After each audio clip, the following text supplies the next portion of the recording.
Hi, good afternoon. My name is Michael Valpy, and I'm a Senior Fellow at Massey College. I'm here to introduce our guest for today's Massey Dialogues and the one Massey Junior Fellow and one alumna who will be talking with him. Um, First of all, Massey College is built on land where many Indigenous peoples have lived. It's on the treaty lands and territory of the Mississaugas, of the Credit First Nation, as well as the traditional territory of the Huron-Wendat, Seneca, and Haudenosaunee peoples.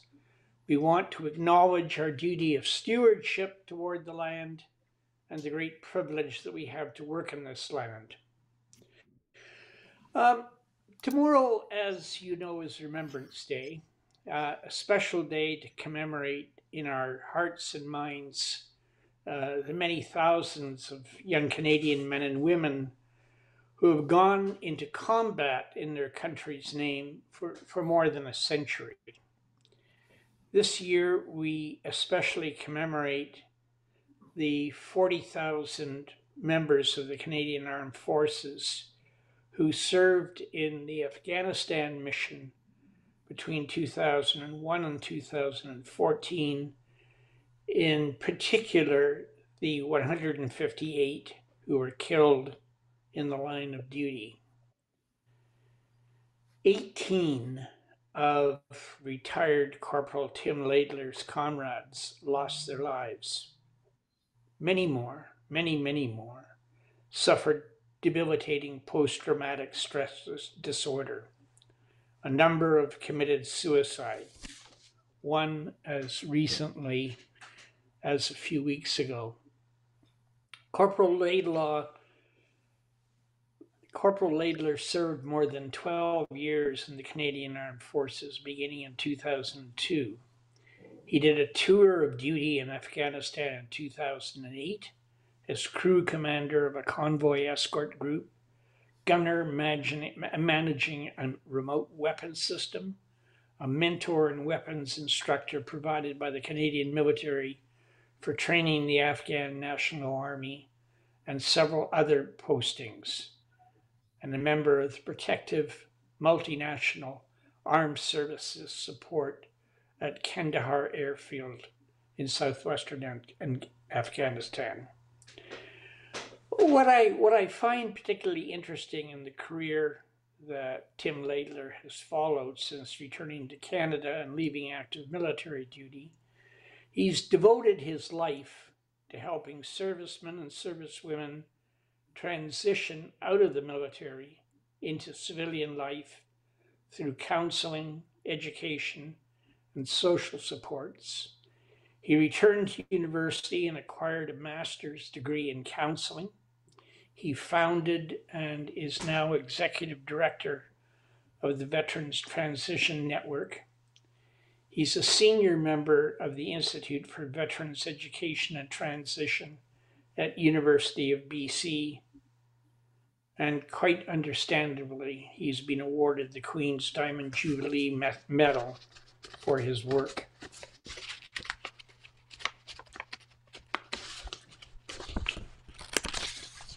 Finally, he's worked tirelessly with other former members of the military to bring to Canada as refugees as many of the thousands of Afghan citizens who worked for the Canadian military and diplomatic missions as the Canadian government can be prodded to allow into the country.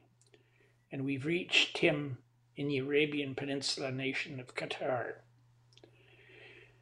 Joining me to talk to him are Massey alumna Leah Morris, who has worked with LGBT plus populations around the world. In Kingston, Jamaica, she assisted in establishing a mobile health program with the Caribbean Vulnerable Communities Coalition. Back home, she continued with the Canadian HIV/AIDS Legal Network and the Interagency Organization on AIDS and Development. This was followed by 2 consecutive internships, first working at the United Nations Migration Agency in the Migration, Environment, and Climate Change Division, and second, a fellowship with Open Society Foundations in Johannesburg, South Africa, which involved evaluating gender-based violence and LGBT plus awareness program. Leah's research at the University of Toronto examined artificial intelligence and the digital economy, resulting in her co-authoring a paper on reducing false denials and refugee claims in Canada with AI. Leah graduated in 2020 with a Master of Global Affairs in the Monk School of Global Affairs and Public Policy and an MBA from the Rotman School of Management. She currently works as an associate at Radical Ventures, an AI and deep tech venture capital fund supporting Canadian and global AI researchers. And finally, we have Massey Junior Fellow Cabiar, completing the 5th year of his PhD program in comparative and international education at OISE, where he studies the role of public-private partnerships in addressing education challenges in developing countries. Prior to his doctorate work, Mac was at the World Bank, where he worked on a broad range of education and skills sector reforms across South Asia and the Middle East, with a focus on conflict and fragile states like Afghanistan. He has spent 5 years supporting education reform and capacity building efforts in Afghanistan. He holds a Master in Global Affairs from the Monk School of Global Affairs. Tim, just before I pass you on to Leah and Mac, I want to say that Remembrance Day, as you know so much better than anyone on this call, commemorates those Canadians who not only gave their lives to their country, but gave their state of well-being, their mental and physical health, in many cases submitted themselves to lasting damage for their country. That's in so many ways an alien notion to the huge majority of their fellow citizens. I've never thought of offering my life for my country. I wouldn't know how to mentally prepare myself to do that. Can we begin by talking about what combat is like? Can I ask you this? I'm not looking for a shallow emotional hit. It's a genuine, deep question. What is combat like? What do you think about? What is your brain telling you as people are trying to harm you and you're trying to harm them? If you can give us insights into what your consciousness is in those moments. For sure. Yes. So my job in Afghanistan primarily was convoy escort. So I would be guarding the supply convoys as they went from Kandahar airfield to the different forward operating bases throughout Afghanistan. And in 2008, the biggest risk to us was the improvised explosive devices and suicide bombers. So the combat for my platoon, it was more of this medium level stress that existed for months and months on end.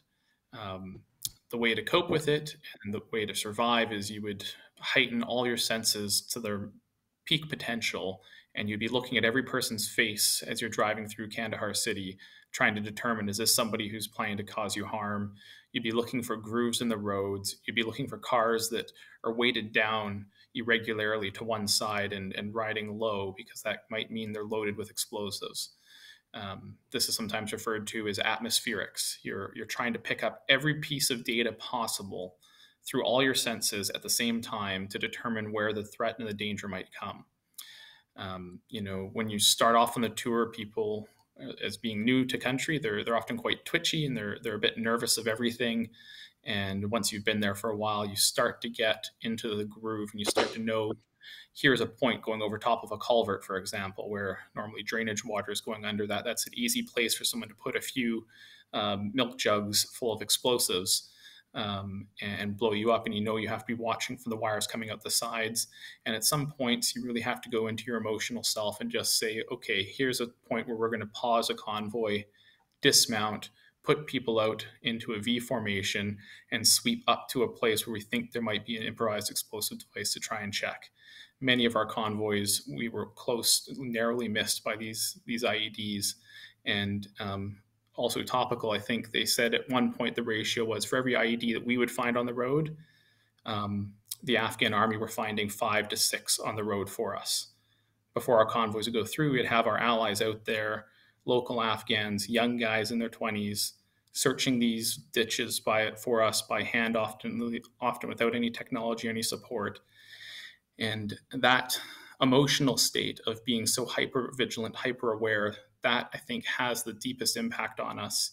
And it's not the scenes we think of in the movie of shooting their gun or, having close combat with somebody. That is actually quite rare in these modern operations. It is this medium level of stress, this constant anxiety. And when you come home, those are the pieces that tend to come with you, that hypervigilance, that always being on alert. Is how do you get your body to go into that rest state when you've had to hone your unconscious to be hyper aware and suspicious of everyone. I think those are the deeper emotional adaptations you have to make to be effective in war. Have you just defined for us what post-traumatic stress disorder is? Yeah, and I think one of our psychologists here will say it's a normal reaction to an abnormal situation. It's our evolutionary response to danger is for our bodies to be traumatized, to not go near that stimulus again. So if you've had a close call, there's been a suicide bombing, and for me, the smell of diesel that comes after that, anytime my body got near diesel fumes again, without my conscious brain wanting it to, I'd go into that feeling anxious, feeling the hyperarousal coming, feeling the sweat, and spending a lot of emotional energy trying to talk myself down that there is no threat now that I'm sitting back in my car in Vancouver driving around. It's just a truck that's pulling off some extra diesel fumes.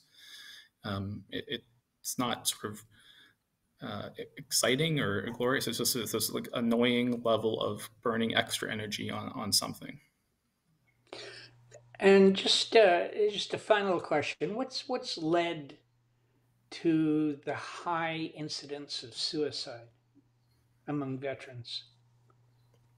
Yeah, from our work with the Veterans Transition Network, which I was part of starting while I was at the University of British Columbia, and it's now a charity that runs counseling programs for veterans across Canada. Hearing the stories over and over and over, there seems to be there's no one easy thing to point to, but there is a general theme that these PTSD symptoms can cause isolation. The way that many people deal with the PTSD symptoms are to isolate, to pull themselves away from any sort of stimulus. You'll hear veterans saying, "I can never go into a restaurant unless my back is facing away from the door. So therefore, if I can't do that, I'm not going to go out. I don't want to be in crowds where there's too many people." Someone will say, in their family lives, they don't want to be near their children because it reminds them of the screaming kids they heard overseas, and they disconnect consciously or unconsciously from their family situations, and they end up on their own. And we do have strong evidence and research linking lack of social support with suicide.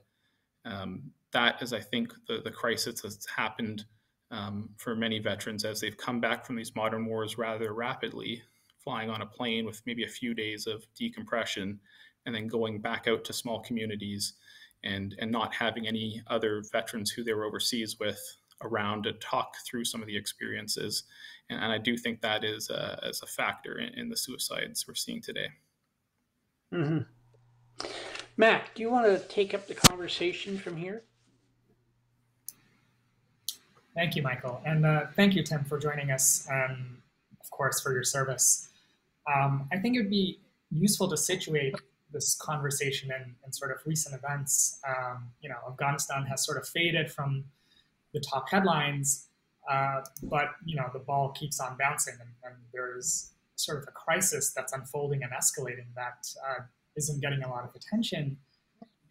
For people that have served, worked, or have been associated with Afghanistan, there's this profound sense of loss in terms of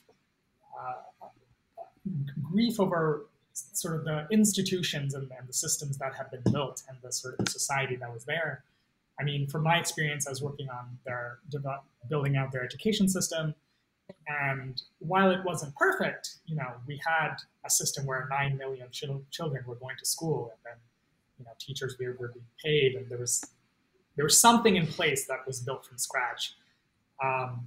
And, again, difficult situation, difficult context, but there was sort of an urban middle class. Women were participating in the labor force. They were working. There were women in positions, in government positions.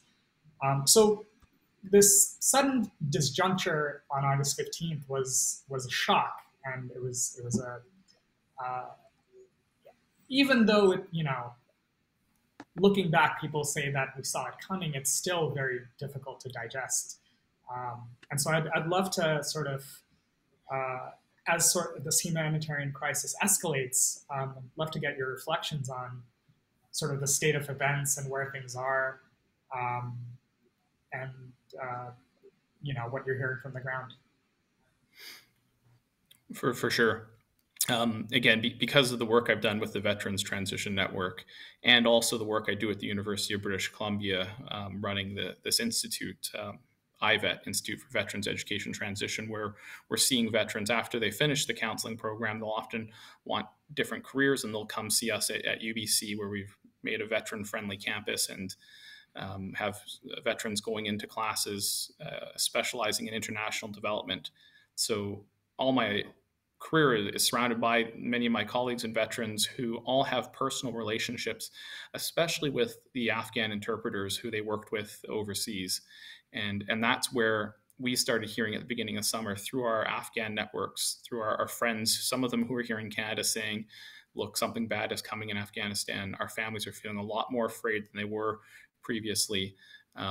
Can you help us? And we started getting dozens of emails and phone calls from veterans saying, we got to do something. We have to get people out. And that was sort of the point that really honed in my attention onto this sort of looming disaster, which I did not think was going to happen as quickly as it did. But it is very much just an absolute travesty. First of all, globally, we're going to do our best to get the people out who helped Canada.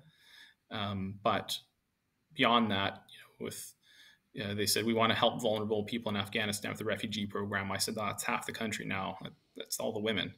And, for 20 years, many of these women have been going to school. Like you said, 9 million students from a country that I think I had seen numbers as low as hundreds of thousands of children in school during the time of the Taliban previously had ballooned up. And I had held on to those numbers of students in schools and the numbers of schools built, and talking to my interpreter friends who made it here to Canada about their relatives that were able to go to school. Anytime I started to question Canada's involvement in Afghanistan, I just simply go to the Afghan community and ask them, and they would list off the number of children, their children in schools, and what their life is like and how it's improved. And it was something to kind of emotionally hold on to. And it does feel like that has been ripped away. And in its place is now this humanitarian crisis where the West has turned its back rapidly on the Afghan government, and it fell like we all saw. And now we're stuck into this disaster where we are unable to move all the people out who we've promised asylum in the Western world. And that's going on today.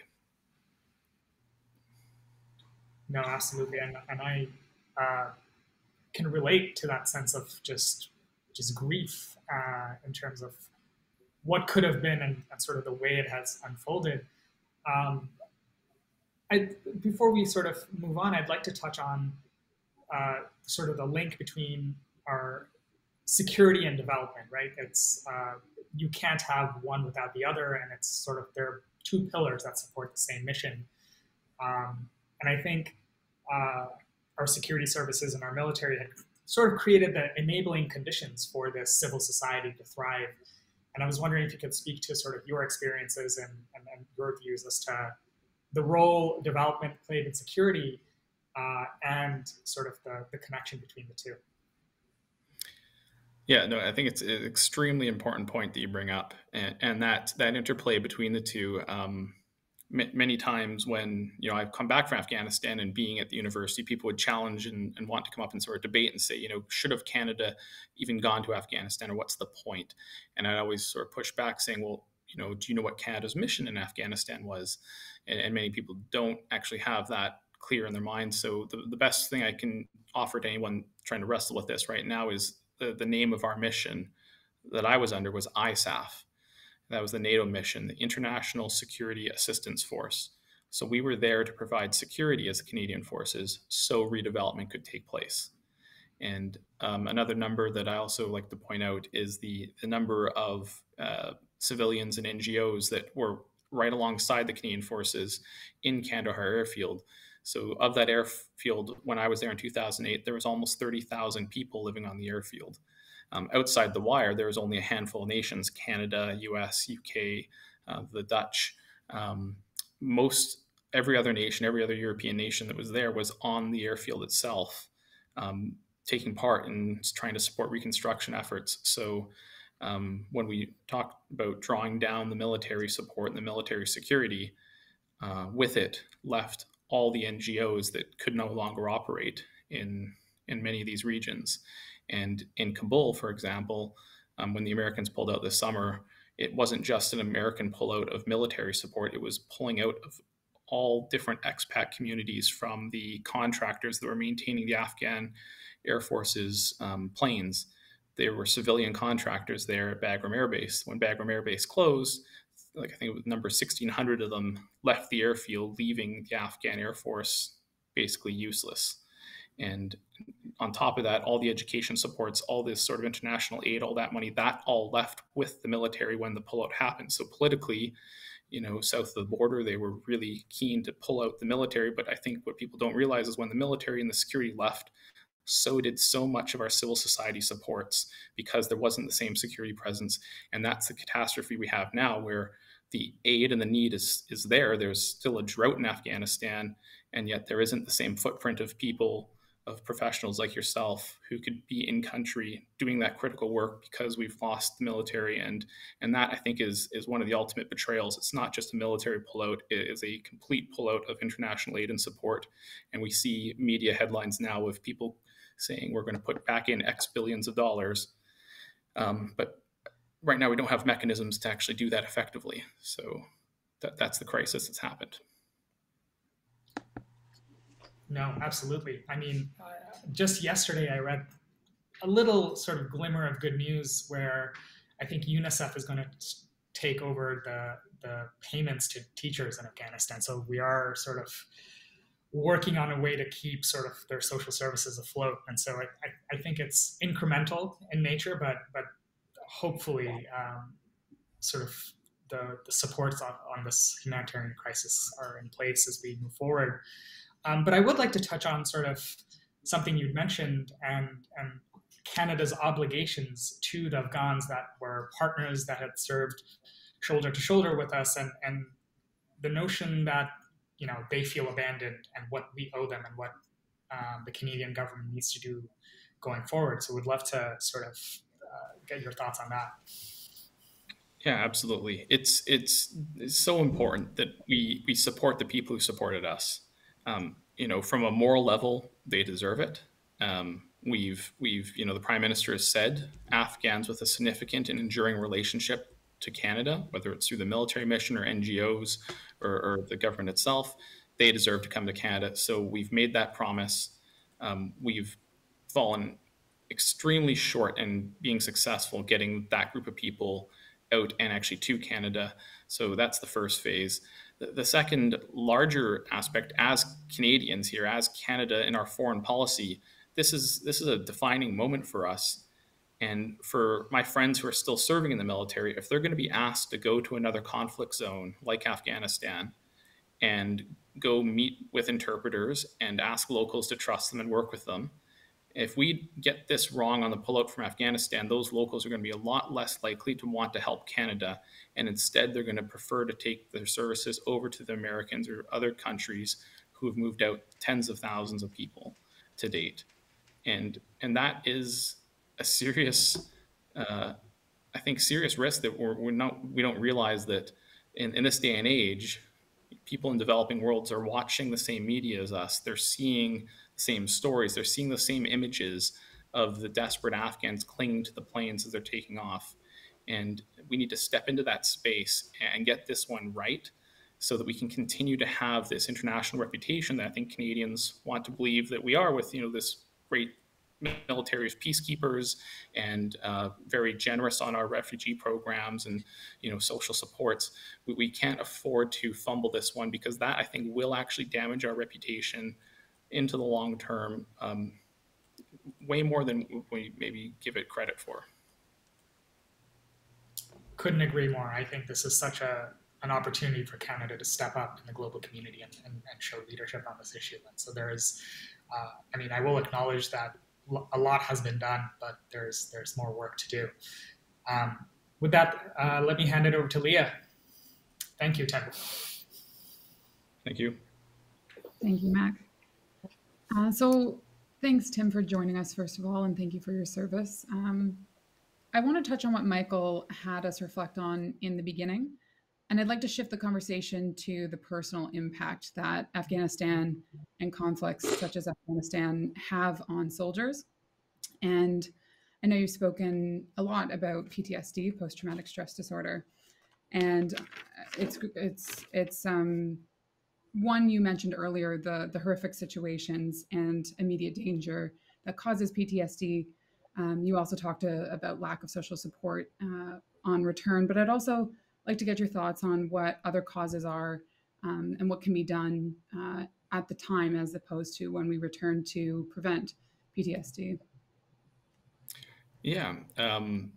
Within the military culture, the biggest one that I've pointed to within militaries themselves, we can try and do as much training to prepare people emotionally for going into high stress environments and coming back with stress injuries, coming back with PTSD.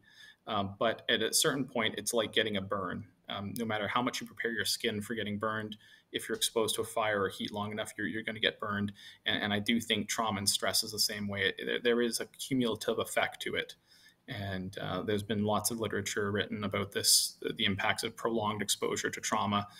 It does change the way people see and act in the world. And it's that they can spin that into post-traumatic growth, or it can turn into something more debilitating. The biggest thing that we see, again, going back to this idea of losing social support, we need to do all we can to keep military units intact. And the more we can keep, I think, soldiers in communities with families and not have them move around as frequently as they do through the posting cycle. This is something that it doesn't just affect people who are going overseas. If you spend your whole career in a trade that's doing some sort of logistics support, you'll spend most of your career in Canada, yet you'll be required to move around every 2 to 3 years, changing bases, moving your kids out of school, selling your house, buying a new one on the other side of the country, creating new friends, having your spouse go out and create new friends, having your children create new friends, and then this will happen again 3 years later. This posting cycle, I think, is one of the biggest social hindrances to military people. And after 25 years, when we're talking to them in the transition program, there was one qualitative paper that a professor did and asked veterans in a need assessment, what are your biggest barriers coming out of military service? And within the top 3 was making other friends of the same gender. They didn't have the ability in the civilian world, because in the military, you're put into a unit. Those are your friends. Those are the people you debrief with. Those are the people you talk to. When you're out of the military, there isn't that same ready-made group of friends unless you move into a career that maybe has that. And these sort of issues, I think, can lead to exacerbating and preventing someone from turning a traumatic experience into that post-traumatic growth, and instead having it become a sort of take it over their behaviors to the point where it's detrimental. You noted post-traumatic growth. Could you just touch on that concept for us momentarily and the difference in those paths of recovery and experiences after? For sure. So for post-traumatic stress, the DSM requirement is it's sort of 8 symptoms you have to have for at least 6 months. I think you have to have at least 5 of them for at least 6 months, and they have to cause some sort of distress in your life for you to get the disorder. So with post-traumatic growth, it sort of acknowledges that people will have these symptoms, they will have these reactions to stress and to trauma, yet they've managed to channel that and not have it cause the same sort of distress. They've been able to build upon it. For myself, you sort of this term of adrenaline junkie. Many people come out of the military and they seek a thrill and they seek this excitement. I think what a lot of them are really seeking, though, is purpose. The military, no matter what you're doing, you feel like you're part of a team and you're given a mission, and that mission is benevolent. It's something to feel proud of. For us in Afghanistan, we held on to, like, why are we here? We're helping women go to school. We're here to protect the vulnerable. We're here to help grow and give a country a chance. That's like an incredible thing and such an honor to be a part of, despite how hard it was. Coming back to the civilian world where you're offered a career in some sort of sales position where you're there to make money and you're surrounded by other people who are trying to maximize their paycheck, you can disconnect and think, oh, this isn't worthwhile. So for me, the goal was I want to give back. That gave me the passion to go into the not-for-profit space, helping create the Veterans Transition Network and raising millions of dollars across the country to build that charity. I got the same sort of adrenaline rush, but I think it was the deeper feeling of doing something valuable. And people might point out to say, oh, you're sort of addicted to the work. You work so hard doing it. And I say, well, yeah, that's how I've been for 13 years. I'm excited about that, and it makes me really effective. And yes, I will try and take a pause and slow down. And, I tell my wife all the time, there will be a time when we're having kids that I won't be at this high adrenaline level, but it's right now what keeps me going and keeps me feeling positive and supported. And it's great work that's being done. The Veterans Transition Network has so far done really incredible work, and anybody tuning in, I really encourage you to look up and reflect on the work there. You noted finding friends and community, and particularly of the same gender. What are some of the other predicting variables for being able to be on that growth path? And do you think that there's differences, for instance, for women in service, being able to find these cohorts and peers? It definitely. Within the military, the women are very much a minority group. Very, like, most times within a unit of 30 or 40 people, you're probably going to have 2 or 3 who identify as women. And the military sexual trauma that's coming to light now is something that we've had on our radar at the Veterans Transition Network for a long time. Early on, the psychologists who created the intervention created women-only programs because of this issue. We do all of our programs in group, and women who've been through military sexual trauma cannot process the grief with other men in the group, especially with those from the military. So we've always had these specialized programs for the women because their stories have continually come to this. So it's something that, it's culturally, it's happened. Many of the people are coming forward. This is, issues that have happened 20, 30 years ago. The military, I think has done some change, but not enough. And they're just getting to see the light of day now and be able to speak up to it. So on top of the military combat experiences and the stress that come with that, the women veterans definitely have a second issue. And then when we talk about loss of social support, they've been in that hypermasculine culture for a long time where you suppress your feelings, you don't talk about them, you soldier on, you do all these things, and you bring that into the civilian world.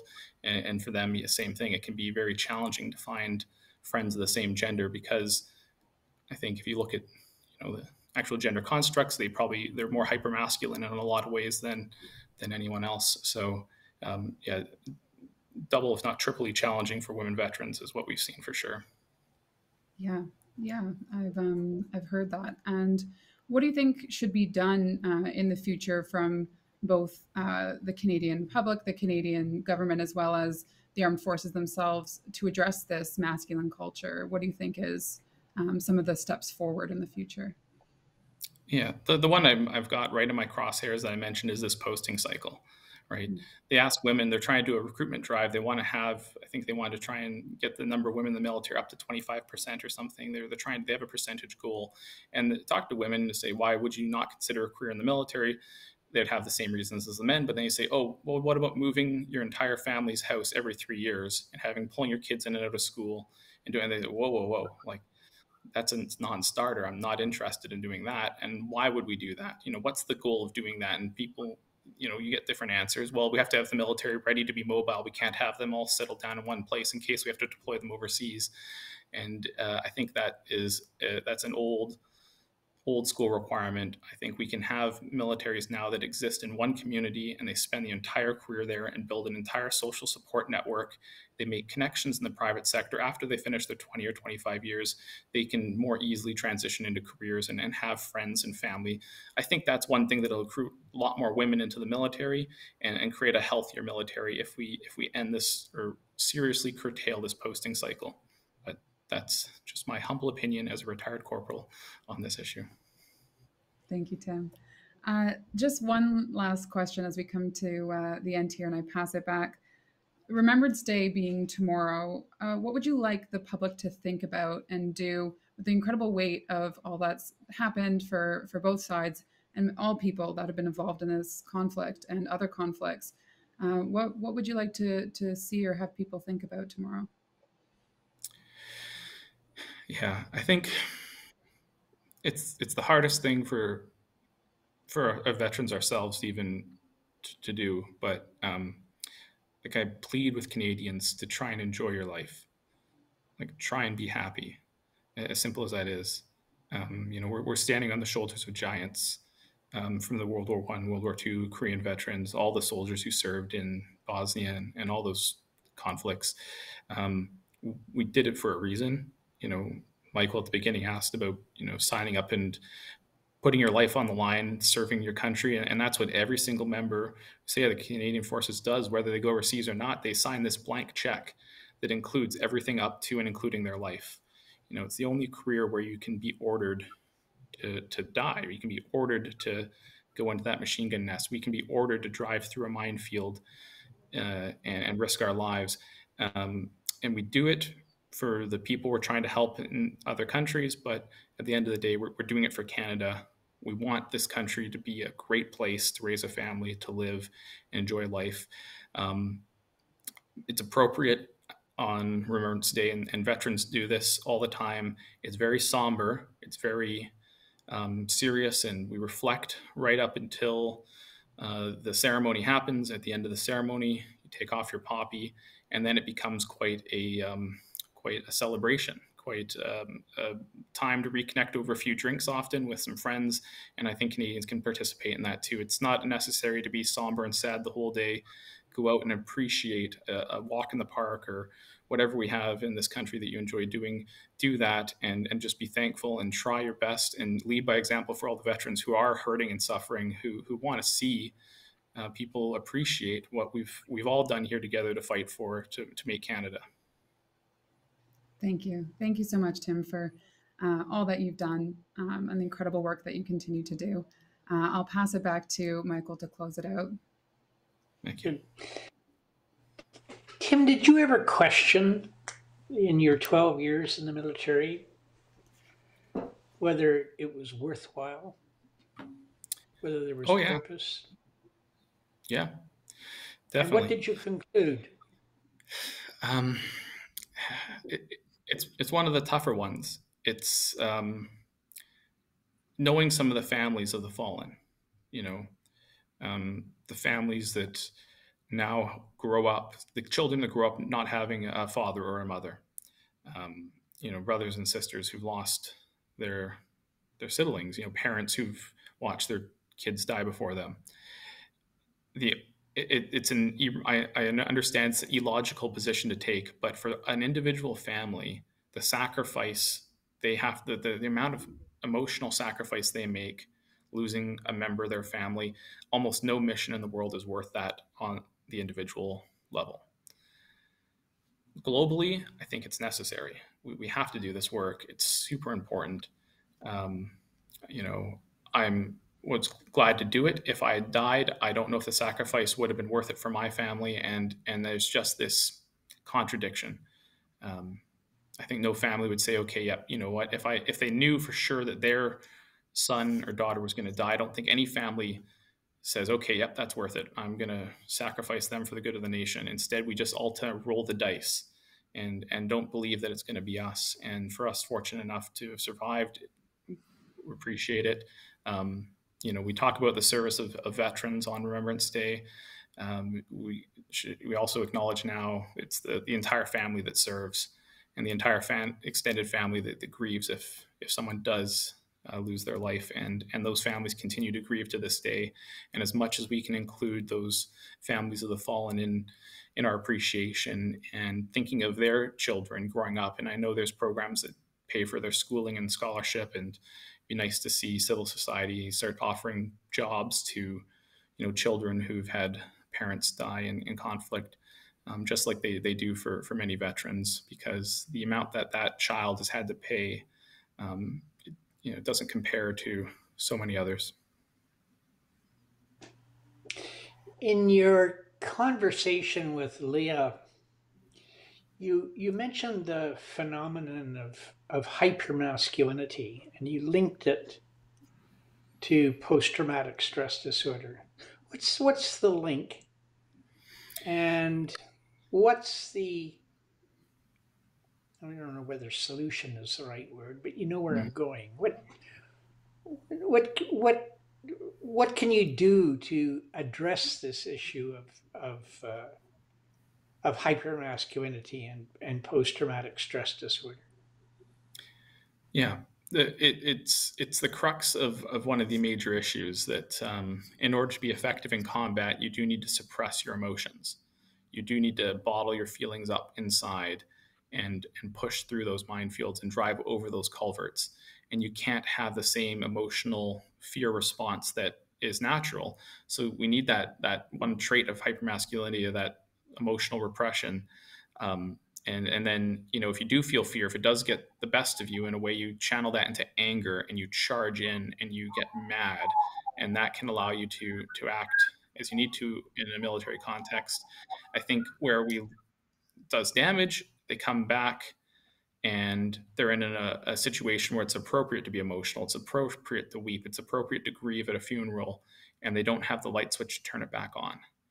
And the inability to grieve, it's for myself, turning off that emotional light switch doesn't just turn off the fear of being in high stress environments like Afghanistan, but you notice it turns off the ability to feel in any other environment. And what we can do, obviously what we do in the transition program is we help teach that skill of emotional expression. We teach it not just through PowerPoints, but through modeling. When I came back at 23 years old, there was 44-year-old men with tattoos up and down their neck who'd been in Bosnia, and they would talk about their relationships, and they would start to weep in the conversation with the psychologist. I remember as a young guy thinking, I've never seen a grown man that I respect so much cry talking about his relationship with his wife. And then to have the psychologists who are senior to me as well, talking about things that are important and stressful in their life and showing emotion, expressing it, and then 5 minutes later being fine and joking around and laughing. And sort of that was the piece that even just as a young man growing up in Canada, I hadn't seen that. That skill had never really been taught. There is a bit of the British culture that exists in a lot of our institutions here of that tough it up, like toughen it out, suck it up, in sports, keep pushing through, push hard. Only now I think we start to see athletes stepping back out of competitions for mental health on rare occasions. But, that wasn't something that most of us ever thought of as an option.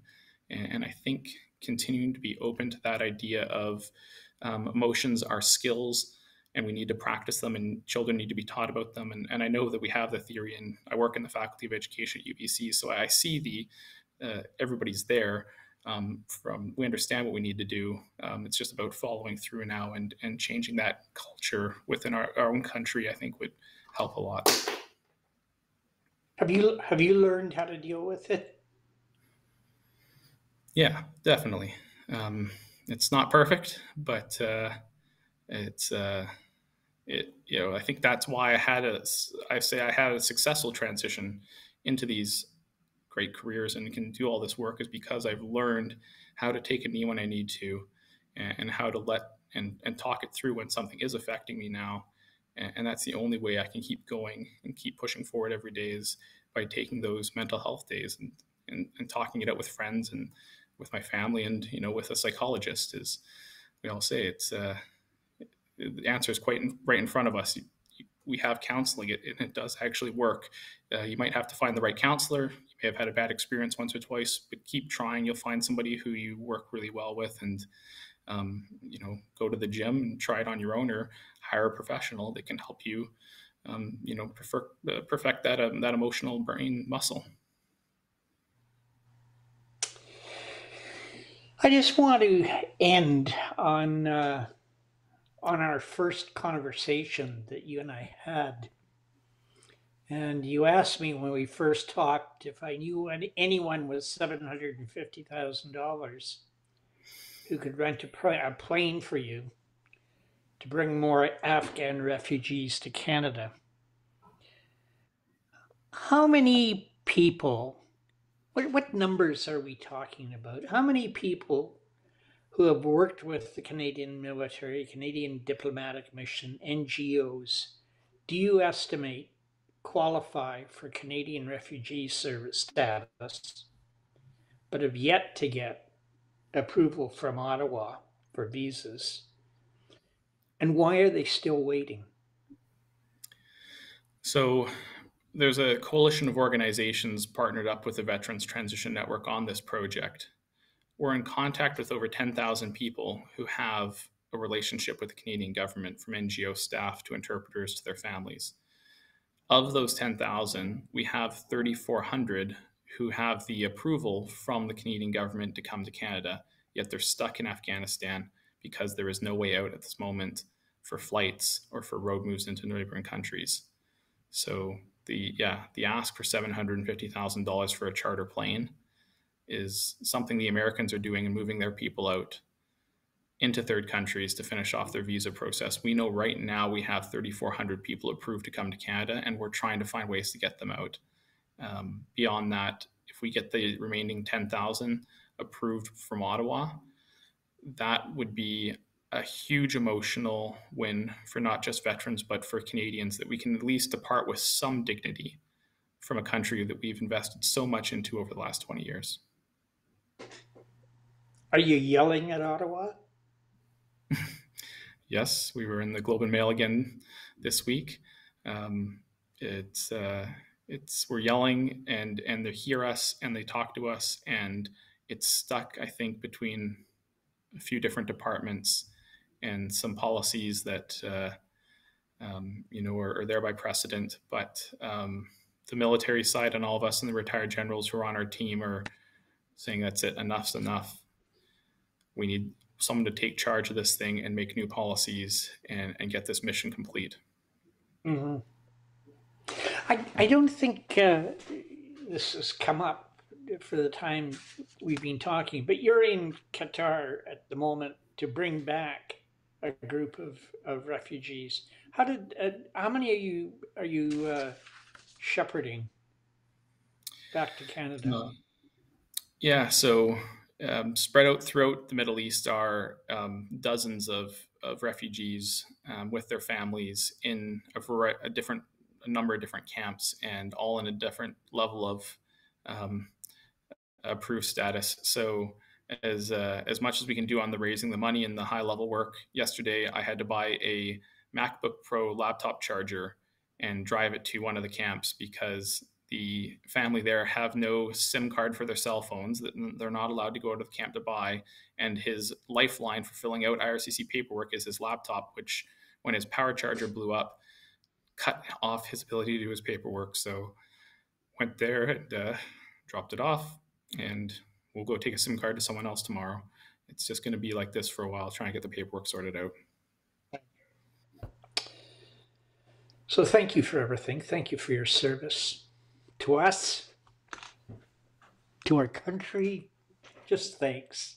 And safe journey home. Thank you. Right. Bye-bye. Bye.